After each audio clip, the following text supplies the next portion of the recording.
Queridos irmãos, queridas irmãs, que a paz do Divino Mestre Jesus esteja conosco. Quero convidá-los e convidá-las para que nós possamos fazer algumas reflexões sobre um tema que considero fascinante, interessante e apaixonante. Nós iremos comentar algumas perspectivas à luz da doutrina espírita sobre Deus, Jesus e nós. O professor Allan Kardec, na primeira questão em O Livro dos Espíritos, perguntou: que é Deus? E os luminares da humanidade responderam: inteligência suprema, causa primeira de todas as coisas. Quando nós pensamos em Deus, por conta do dogmatismo religioso, pensamos em alguém. As tradições religiosas nos apresentam um Deus antropomórfico, ou seja, alguém que apresenta-se como figura humana, envelhecida, usando uma coroa e que reina perpetuamente num trono celeste. Mas, com o advento do Espiritismo, o véu da letra foi removido e nós compreendemos que essa inteligência suprema não pode ser circunscrita em uma forma, pois é infinito em seu ser, em seu eu, que não pode ser definido por nós, e que essa sua infinitude se manifesta no finito. O Divino Mestre Jesus não ocupou o seu tempo em explicar a natureza íntima de Deus, mas o chamou de Pai, nosso Pai, Pai nosso. Portanto, não queremos aqui propor que nós venhamos buscar o entendimento de Deus no sentido que compreendê-lo como ele é, mas sim dos atributos que ele tem, sem os quais ele não seria Deus.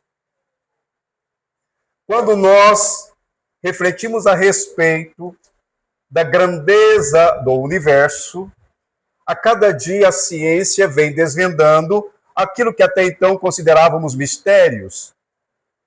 Como pode uma maravilha incomensurável ser gerada do nada, se o nada pode criar, se o nada absolutamente nada representa? Remontando-se à causa das coisas, podemos conceber que essa inteligência suprema incriada, pois é sem princípio e sem fim, foi o gerador de tudo que existe. É o ser imanente. Recordando o que disse o apóstolo Paulo, assim como as aves no céu e os peixes no oceano, nós estamos em Deus e Deus está em nós. Quando nós pensamos em Deus, existem aqueles que não creem em sua existência, e nós respeitamos os adeptos dessa crença de não existir o Ser Supremo. E ainda pensando a este respeito, o professor Allan Kardec perguntou aos espíritos qual a prova da existência de Deus. E eles responderam: procurai o que não é obra do homem, e aí o encontrarás. Quando nós ainda nos debruçamos sobre as pesquisas científicas e ficamos até perplexos diante da grandiosidade do cosmos. Nós nos pegamos a pensar como pode existir uma estrela conhecida como Stephan 2,18, de expressão colossal tal, meus irmãos e minhas irmãs, que se nós fôssemos fazer uma viagem na órbita dessa estrela, ou seja, se nós percorrêssemos a estrela de ponta a ponta, na velocidade da luz, estimada em 300 mil quilômetros por segundo, nós levaríamos 9 horas para darmos uma volta em torno dessa estrela. Se ela estivesse onde está o nosso Sol, ela se estenderia até Netuno, seu raio. Portanto, é a maior estrela descoberta até a atualidade. Acreditava-se antes do telescópio Hubble e agora com o James Webb que nós tínhamos cerca de 2 trilhões de galáxias ou mais. E cada galáxia tem cerca de 100 bilhões de estrelas. E essas bilhões de estrelas têm outros tantos bilhões de mundos. O nosso planeta Terra, com a sua complexidade, com as suas maravilhas, é um pequeno grão de areia nessa imensidão. E quando nós falamos da grandiosidade da criação, ao referir-me a um grão de areia, pois, pasmemos, um grão de areia quase imperceptível para nós outros, a olho nu, ele contém cerca de 1 quintilhão de átomos. 1 quintilhão de átomos pode ser representado numericamente como o número 1 seguido de 18 zeros. E menor do que o átomo, nós temos os elétrons, os prótons e os nêutrons. O núcleo do átomo é 100 mil vezes menor que o corpo do átomo. Portanto, estamos falando do macro e do micro. E para que possam ter essa ordem, foram criadas leis. Leis que se manifestam na intimidade da matéria subatômica, bem como na matéria gigantesca que compõe a Stephan 2,18, que é a maior estrela que nós temos notícias de existir. Saindo dessas perspectivas, olhemos para nós. Não existe nenhuma máquina mais perfeita do que o corpo humano. Nossos olhos vislumbram o ambiente. Não existe nada que possa descrever esse mecanismo. O nosso cérebro é extraordinário.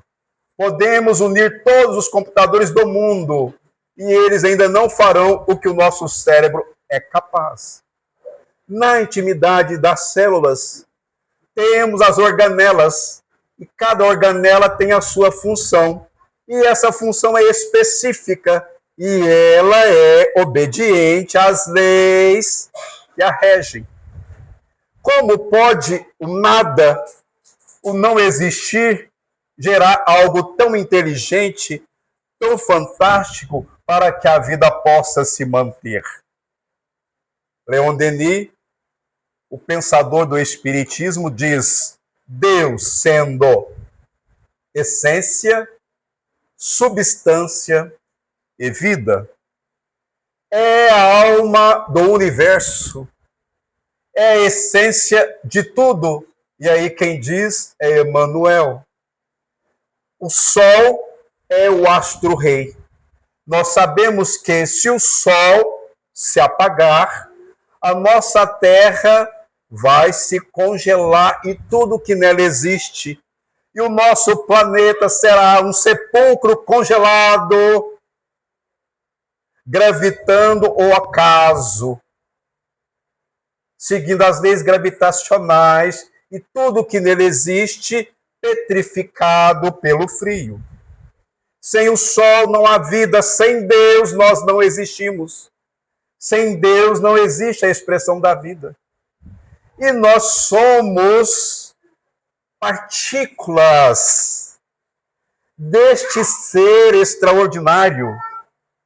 E, portanto, como nós somos emanações dele, que é a inteligência suprema, nós trazemos em nós, assim como o átomo traz as suas partículas que o compõem, que fazem parte do seu eu, do seu existir, nós também trazemos as potências de Deus como criaturas criadas, como seres criados, como filhos criados. Quando nós falamos de potências espirituais, todos nós as temos porque somos centelhas divinas de Deus, criadas para alcançarmos a perfeição. E aqui vai uma pergunta: por que Deus não nos criou logo perfeitos? Por que Deus já não nos criou prontos? Por que Ele já não nos criou espíritos felizes para sempre? Pois essa é a nossa destinação. Porque Ele é a inteligência suprema. Imaginemos que, se todos nós fôssemos criados já perfeitos, o que nos motivaria? Nós viveríamos uma eterna monotonia. Estaríamos parados, sem movimentos, sem continuidade, sem propósitos. Mas, assim como a semente do fruto encerra os princípios do fruto no porvir, nós também trazemos os princípios espirituais que tornar-nos-ão no futuro seres angélicos como Jesus o é. O Divino Mestre Jesus representa para nós o modelo e guia da humanidade. E todos nós um dia seremos esses seres extraordinários, estes espíritos puros e perfeitos que, ao longo do tempo, desenvolveram essas potências espirituais. Mas este é apenas o começo das nossas reflexões. Deus cria permanentemente. Disseram os espíritos ao professor Allan Kardec que o espírito é o princípio inteligente do universo. E este princípio inteligente, ele foi emanado por Deus, gerado pelo Senhor. E este princípio, ele precisou de revestir-se da matéria, a matéria elementar. Quando nós falamos em matéria elementar, podemos pensar no hidrogênio, na molécula de hidrogênio. Mas nós estamos falando de algo que é muito ainda antes dessa matéria elementar. Quando nós consideramos que existe uma energia que satura tudo que existe, que está em todas as partes, essa energia, os espíritos disseram ser o fluido cósmico universal. E o fluido cósmico universal é a matéria geratriz de tudo que existe. E essa matéria, ela precisou do seu primeiro movimento, se é assim que nós podemos dizer. E Deus é que deu esse impulso. Então, tudo que nós percebemos que existe foi constituído através desta matéria. E, justamente através desta matéria, Deus se manifesta, tudo está ligado a Ele, e ele está ligado a tudo. Deus, ele é necessário a nós e nós somos necessários a ele. Ele não perde a sua individualidade. Como eu disse, ele é infinito naquilo que ele representa. Mas, para ele, nós somos os filhos que fomos criados para que um dia possamos conhecê-lo. E quando conhecermos Deus, estaremos de posse em definitivo da felicidade eterna para a qual nós fomos criados. Nós não fomos criados para o sofrimento. Nós não fomos gerados para a dor.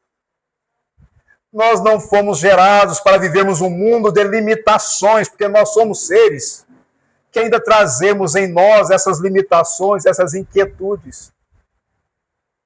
Mas o Senhor quer que nós sejamos espíritos emancipados, espíritos plenos, mas que nós mesmos sejamos os artífices desta plenitude. E ela não vai ocorrer se nós não trabalharmos pelo nosso progresso espiritual. Um ser que antes que o planeta Terra existisse, já havia alcançado essa condição de ser feliz, pego-me pensando num diálogo que esse espírito fabuloso teve com o Senhor da vida, pedindo-lhe que fosse-lhe permitido que ele fosse a um mundo obscuro, onde o mal predomina, para ser a luz daquela humanidade. Refiro-me a Jesus. Jesus, ele veio ao mundo trazer para nós o código divino através do seu evangelho. O planeta Terra, segundo os cientistas, foi criado há cerca de 4 bilhões e 500 milhões de anos. E aprendemos com Emmanuel, através do apóstolo da mediunidade Francisco Cândido Xavier, que Jesus é o arquiteto do nosso planeta, o divino arquiteto. E ele diz em seu livro A Caminho da Luz, que rezam as tradições do mundo espiritual, que as entidades angélicas, diretoras do cosmo, só se reuniram 2 vezes nos milênios conhecidos. Primeiro, para lançarem as bases do planeta na sua formação. E a segunda vez, a descida do Cristo de Deus até nós.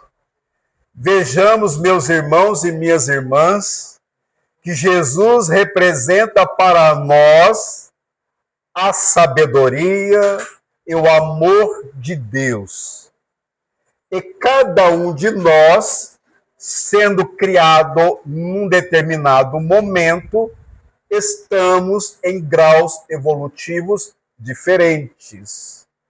Portanto, cada um tem uma compreensão de Deus, do Cristo e de si próprio, de acordo com as suas conquistas espirituais, bem como intelectuais. Mas aonde nós não temos uma inteligência muito desenvolvida para entendermos os ensinamentos de Jesus, ele não só falou, mas também exemplificou. Os exemplos de Jesus falam alto para nós outros. Quando Jesus olhava para alguém que se apresentasse enfermo ou que fosse considerado pecador, Jesus não olhava para aquela pessoa julgando-a. Jesus não olhava para aquela mulher, para aquele homem, pensando em como rotulá-lo, em como condená-lo. Não. Jesus olhava com amor. Quando Jesus olhava para alguém, ele lia naquele espírito a sua história. E não digo só a história de vida presente, mas a sua vida pregressa, de toda a vida daquele espírito. Pois ele tem a clarividência do céu. Então ele olhava, ele lia o que estava representado no corpo espiritual daquela pessoa que se identificava como enferma do corpo ou da alma. Jesus não julgava, embora tivesse ele autoridade espiritual para isso. Mas ele mesmo disse em determinada ocasião com seus apóstolos que julgar é um privilégio de Deus, porque o Senhor da vida é onisciente, ou seja, Deus é manifesto. Ele consegue perceber tudo em todas as dimensões ao mesmo tempo, enquanto que nós ainda jamais poderemos pretender ter essa qualidade, essa virtude, esse atributo, porque ele só pertence ao Criador. Então, meus irmãos e minhas irmãs, ainda que nós venhamos alegar ignorância dos ensinamentos do Senhor, tenho certeza absoluta que ninguém consegue fugir das leis de Deus.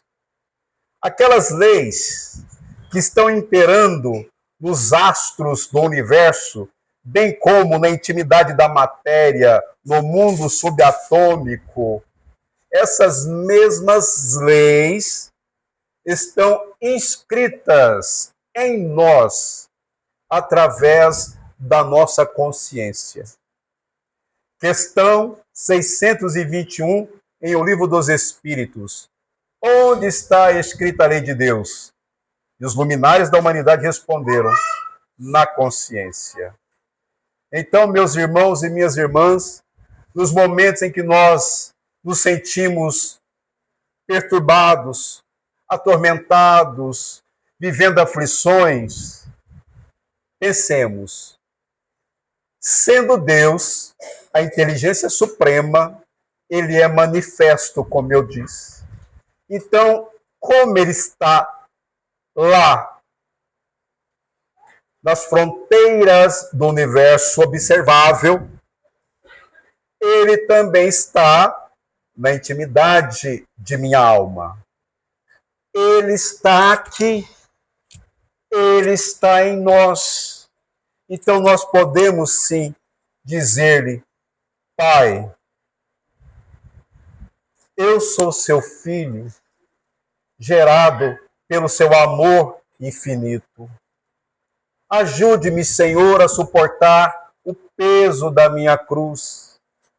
Eu não estou aguentando mais, Senhor, passar por essa situação que não vejo solução, mas sei que o Senhor, sendo a inteligência suprema, que enviou Jesus Cristo ao mundo, há de encontrar para mim o possível para aquilo que eu considero impossível de ser solucionado. Portanto, entrego-me a Ti, Senhor, cuide de mim, cuide dos meus, daqueles a quem eu amo.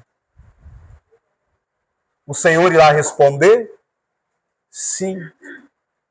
O Senhor ouviu a nossa prece? Sim, Ele ouviu. E mais, o Senhor vai responder da maneira como nós precisamos. E nem sempre a resposta do Senhor que nós queremos vai ser aquela que vai acontecer na nossa vida. Mas disse Jesus: qual é o pai que o filho lhe pedindo um pão lhe dá uma pedra, ou lhe pedindo um peixe lhe dá uma serpente? Ora, se sois maus, dais boas coisas aos vossos filhos, imaginemos Deus, que é todo amor, que está nos céus. Então, antes de nós reencarnarmos, nós escolhemos as nossas provas. Jesus, ele tem os seus emissários, ele tem os seus cooperadores, que nós também podemos chamar de instrutores da humanidade.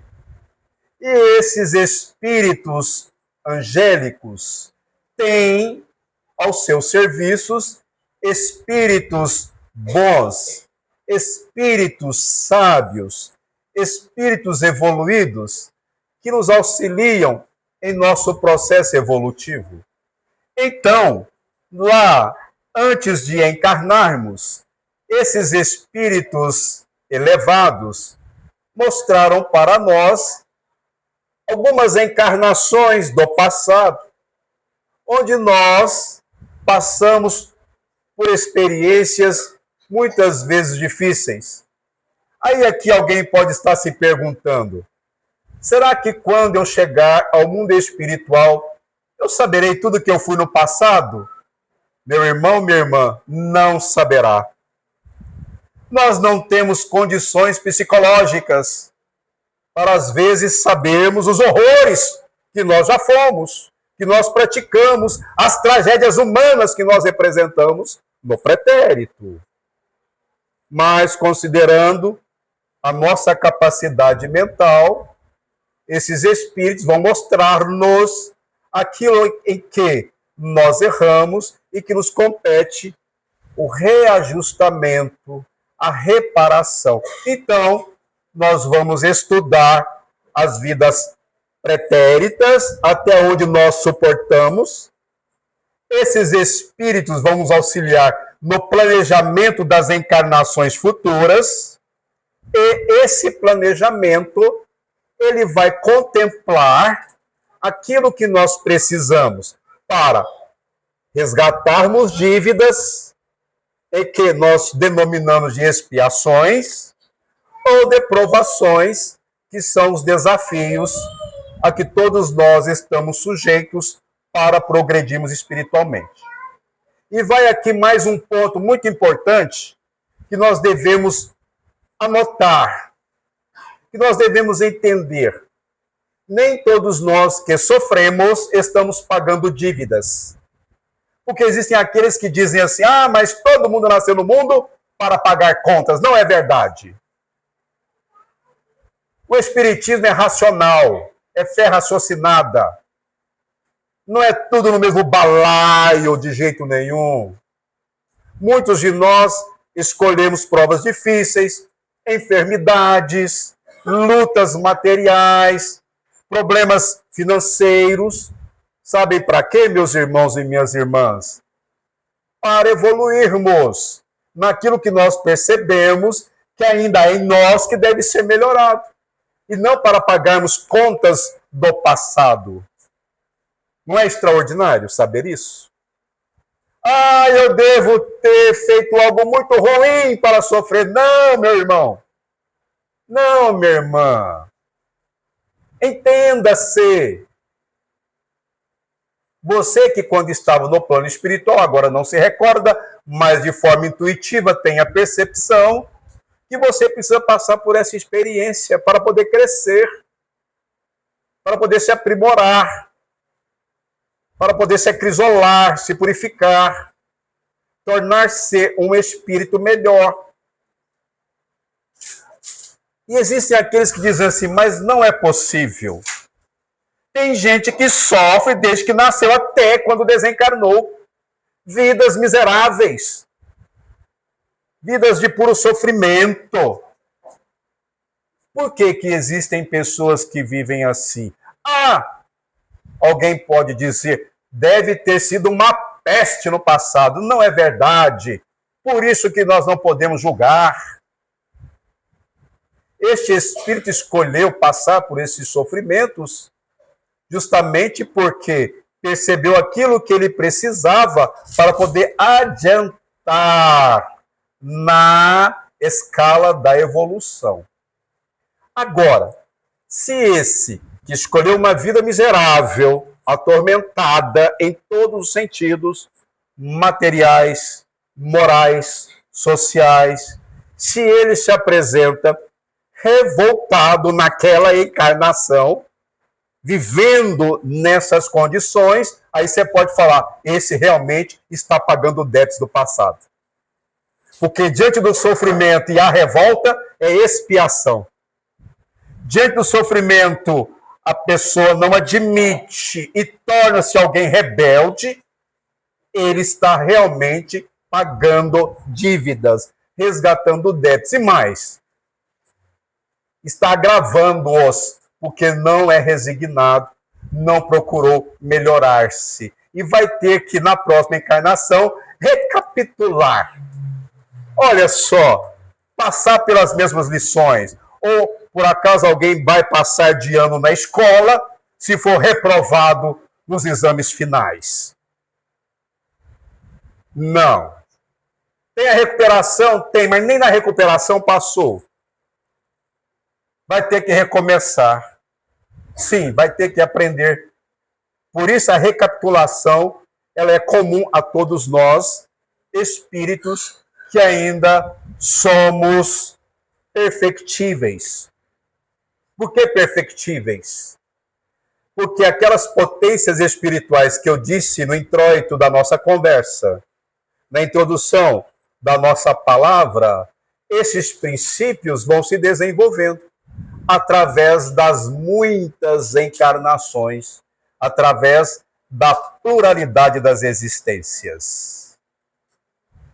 Mas avancemos. Alguém diz assim, mas Jesus nos ensinou o perdão. Mas como é difícil perdoar? É por que nós encontramos tanta dificuldade em perdoarmos os nossos semelhantes? É porque ainda somos orgulhosos, é porque ainda somos egoístas, é porque ainda trazemos a prepotência, a arrogância, a vaidade. Porque se nós entendermos à luz do Espiritismo que aquele que nos ofende está contraindo um débito, portanto, está criando para ele próprio um fardo que vai ter que carregar, nós vamos compreender que o ofensor vai viver. E vivendo, vai sofrer os efeitos das suas ações que contrariaram aquelas leis às quais me referi, que estão em toda parte, estão em nós. Então, alguém nos agrediu verbalmente? Pensemos, eu não mereço o que ele disse sobre mim. Eu não mereço o que ela falou sobre mim. Então, eu vou seguir o meu caminho, porque sei o que foi dito a meu respeito, que não corresponde à verdade, essa pessoa vai colher o que ela semeou em seu próprio caminho. Percebemos? Se alguém nos faz o mal, pensemos, esse alguém vai viver. E vivendo vai colher. Mas qual é a nossa condição neste pensamento? A de indulgentes. E nós devemos nos comprazer em ver, ainda que tenhamos tempo hábil, aquele que nos infelicitou sofrer. Seria certo se nós ficássemos felizes ao termos notícias que o nosso ofensor está sofrendo? Se nós ficarmos felizes com o sofrimento daquele que nos maltratou, nós somos do mesmo nível. Nós não melhoramos, porque nós não perdoamos. Nós achávamos que havíamos perdoado, mas nós não perdoamos. Agora, estamos sabendo que aquele que nos fez o mal está sofrendo, aí sim, nós iremos auxiliá-lo. Nós iremos servir como irmãos, como irmãs, aqueles e aquelas que um dia foram instrumentos de escândalo e que nos trouxeram tantos tormentos. Entre saber e fazer existe uma distância. E aí, como é que nós estamos? Parece que Jesus está tão distante. Será mesmo? Não. Jesus está aqui. Ele está entre nós. Ele está agora, neste momento, conosco.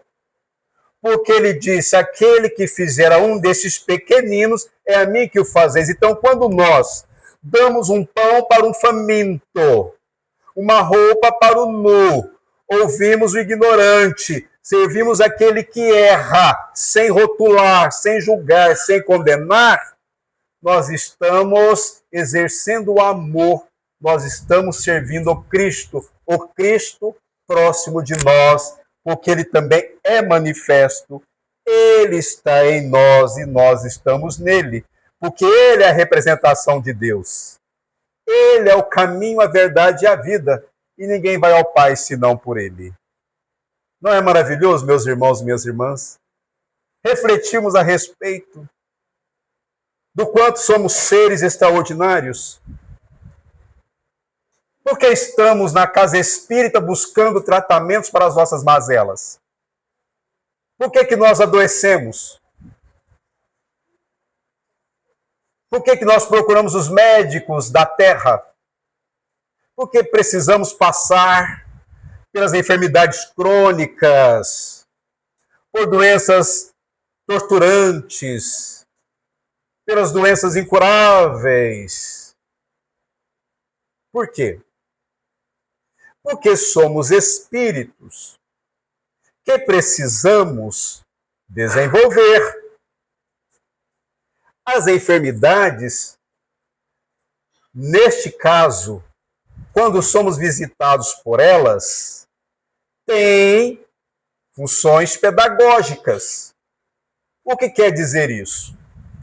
Através da dor, os princípios espirituais que nós trazemos vão se desenvolvendo. Ninguém depois do sofrimento é a mesma pessoa. Porque a dor, ela gera experiência. E a experiência gera sabedoria. A pessoa se transforma. Nossa, eu tive um câncer, disse-me alguém, e eu mudei. Hoje eu penso diferente. Hoje eu sinto-me alguém modificado. Alguém passou por um trauma, já vê a vida com outros olhos. Mas nós não devemos buscar a dor. Seria um contrassenso. Mas se a dor nos encontra, vamos retirar dela as lições de que necessitamos para ampliarmos os nossos entendimentos a respeito de todas as perspectivas da vida e do contexto ao qual estamos inseridos.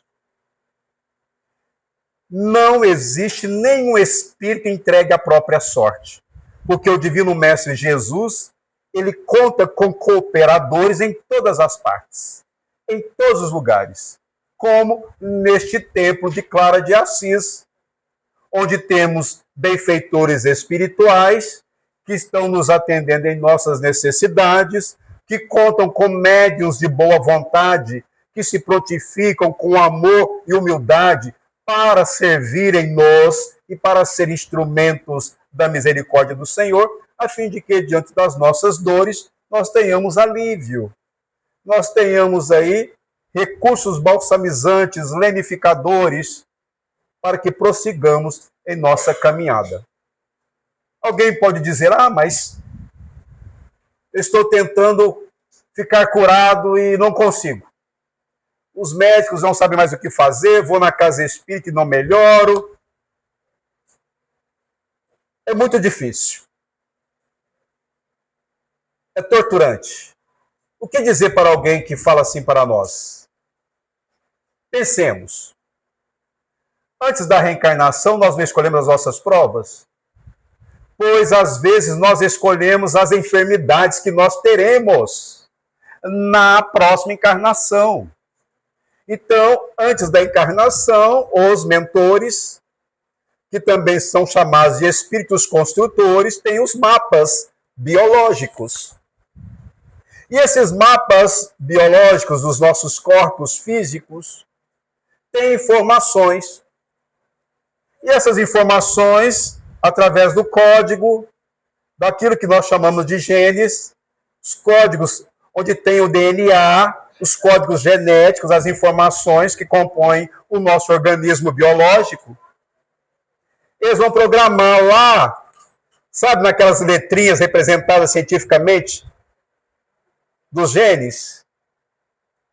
Pois o código genético ali, ele tem as informações de que vai necessitar para, exemplo, aos 40 anos, na próxima encarnação, eu passarei a ter um problema cardíaco. Então, até os 39 anos, 11 meses e 29 dias, eu estava bem do coração. A hora que completou os 40 anos, eu dormi bem e acordei mal. Não necessariamente nessa ordem. E não categoricamente assim. Mas aos 40 anos começaram a ter problemas cardíacos. Fadiga, faz exame aqui, faz exame ali. Como disse um amigo meu, o médico falou que meu coração está cansado. Mas também depois de mais de 70 anos, o coração fica cansado mesmo, é normal, né? Já bateu muitos, né? Músculos, né? O músculo, coração, né? A bomba da vida. Não quer dizer que todo mundo depois de 70 anos vai ficar com o coração cansado, pelo amor de Deus, ninguém vai colocar isso na mente. Porque tem gente com 90 anos que o coração tá firme, com 95 firme, com 100 anos firme, com mais de 100 anos também. Eu não quero desanimar ninguém. Não pode acontecer, meus irmãos, minhas irmãs. Por outro lado, temos alguém com 30 anos de idade que já traz problemas. De repente, a pessoa estava bem e surge uma enfermidade que ela não esperava. Nós tivemos, há pouco tempo, a pandemia do Covid. Cerca de 700 mil pessoas desencarnaram no Brasil. Milhões no mundo. Aí alguém que na família teve aí a infelicidade de prantear os seus entes queridos, saibamos, será que esses nossos irmãos não precisavam desencarnar e retornarem para o plano espiritual vítimas da pandemia? Os nossos irmãos que estão sendo vítimas da guerra, por que eles estão passando por esses sofrimentos?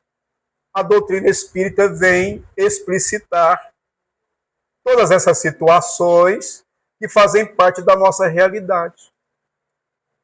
Aí alguém não perguntou, mas imaginemos que eu esteja adivinhando pensamentos. É uma suposição. Eu não tenho essa capacidade, porque ainda sou um ser muito atrasado. A pessoa pensa assim, mas digamos que teve uma enfermidade que foi programada. Depois que eu reencarnar, dependendo da forma como eu estou vivendo, essa programação pode ser mudada? Ó suspense. Pode. Pode sim. Por quê? É porque para nós, o determinismo de Deus, aquilo que ele determinou é relativo. Porque nós temos a razão e a vontade. Para os reinos inferiores, É o determinismo absoluto. Quais são os reinos inferiores? Mineral, vegetal e animal. Para nós, o determinismo é relativo. Então, às vezes, a pessoa, desde tenra idade, é aquela pessoa que gosta de ajudar os outros, é aquela pessoa que procura se melhorar, é aquela pessoa que faz o bem para os animais, para as plantas, para os semelhantes, é aquela pessoa que vive os ensinamentos do Cristo. Essa pessoa, ela vai adquirindo créditos espirituais. Pois adivinhem, pode acontecer que a sua programação realmente, durante aquela encarnação, possa mudar o seu rumo. E aí nós chamamos de fatores atenuantes. Aí, digamos que aos 40 anos ela passa a ter um problema cardíaco, mas ela foi uma pessoa que até aquela data, até aquela idade, foi alguém que trabalhou no bem e que conseguiu créditos espirituais. Adivinhe, meus irmãos, minhas irmãs, o coração vai melhorar, vai recobrar a sua força e vai continuar a sua encarnação feliz até 100 anos, 105, 110. Já ouvi gente falar que quer viver até os 120, para dar trabalho para os outros, né? Tem alguém que fala assim. Então, feliz de quem vai poder ajudar, né? Quem vai evoluir. Não é interessante, meus irmãos, minhas irmãs? Não é fascinante pensar nisso? Para concluir, é bom que nós não nos esqueçamos que nessa encarnação nós estamos vivendo os reflexos das encarnações passadas. Então, tudo o que nós fizermos agora vai ter reflexos nas próximas encarnações. O que é que nós estamos fazendo das oportunidades que estamos recebendo do Senhor? Nós estamos aproveitando o tempo que temos à nossa disposição? O que é que nos pertence de fato? Esse carro é meu? Essa casa é minha? Esses filhos são meus? Minha esposa, meu esposo, meus bens, realmente são nossas propriedades? Não. Meu corpo? Não. Podemos falar meu corpo? Sim, claro. Podemos falar, podemos afirmar. Mas esse meu corpo, esse nosso corpo, nossos corpos, podemos levar conosco? Não. Então quer dizer que nem o corpo de fato nos pertence? Não. Nem o corpo é nosso, porque nós vamos ter que deixar esse corpo. Então o que é nosso? Essa pergunta tem resposta. E quem respondeu foi Emmanuel, através de Chico Xavier. A única propriedade nossa, de fato, não será surpresa para ninguém, é a nossa alma. Essa é nossa. Não existe esse papo que alguém vendeu a sua alma para outro. Não existe isso. A alma é sua.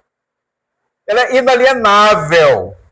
Ela não pode ser emprestada, alugada, vendida, mas pode ser submissa à ignorância, à maldade, à perversidade, desde quando nós não saibamos usar o nosso livre-arbítrio, que é a nossa capacidade de escolha.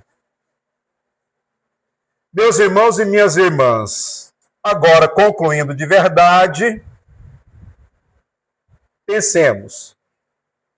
Jesus é para nós o modelo e guia da humanidade. Ele é perfeito. Perfeito.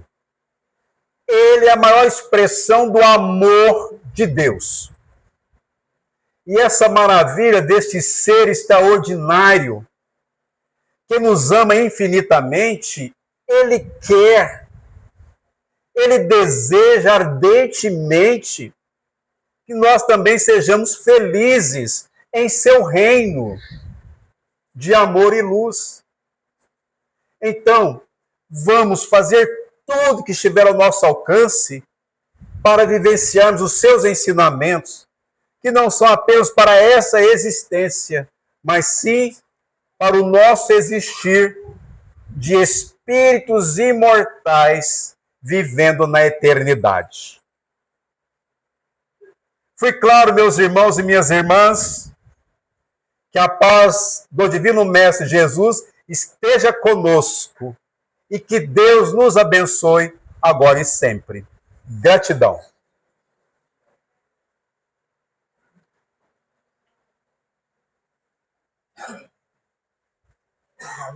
Obrigado, meu irmão. Obrigado. Eu que agradeço.